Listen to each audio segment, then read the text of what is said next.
Hey, want to know why it absolutely sucks to be born as an eagle? Well, here's a story about a bird who found out the hard way. Once upon a time, high atop a very tall mountain, there lived a family of eagles. They were big, strong, and free. And every day they did what all eagles love to do, which is soar endlessly through the clouds. Except one of the eagle chicks wasn't like the others. His name was Eddie, and he was born with one tiny problem. He was terrified of heights, that's right.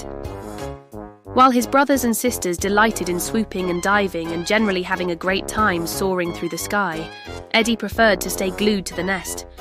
Occasionally he would muster up enough courage to take a small hop off the edge of the nest, but he always panicked at the last second and just ended up flapping weakly before landing back in the nest, much to the amusement of his parents and siblings.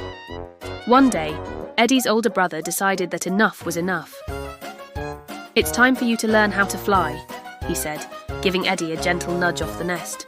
But Eddie panicked and flapped erratically, tumbling end over end until he landed splat on the back of an unsuspecting goat. That goat would forever resent the name Eddie and the species eagles.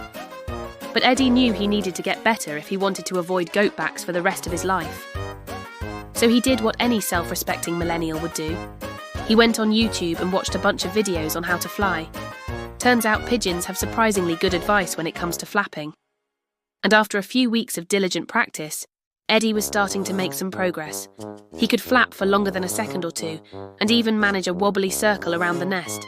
Plus, he learned how to poop on statues, which is an important skill for any aspiring eagle to master. But Eddie still had a long way to go before he was ready to join the other eagles in their daily cloud games. He needed to gain some altitude, like a lot of altitude.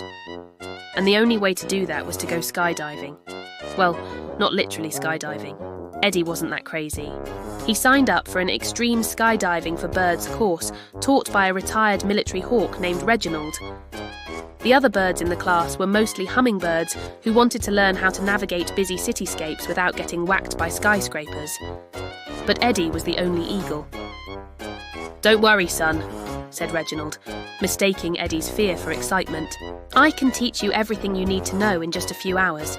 By the end of today, you'll be soaring through the skies like the big bird you were meant to be." Eddie wasn't so sure he believed Reginald, but he was desperate to get better.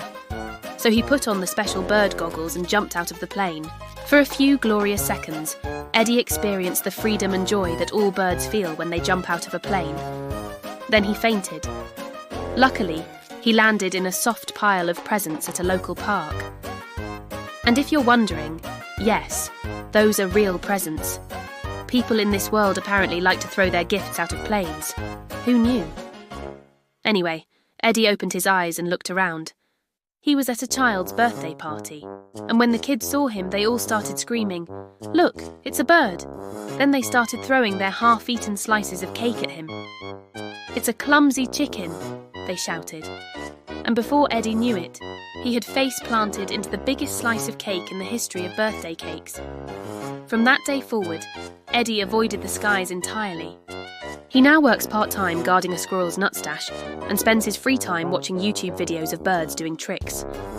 Every time another eagle flies overhead, though, Eddie just mutters, "Show off."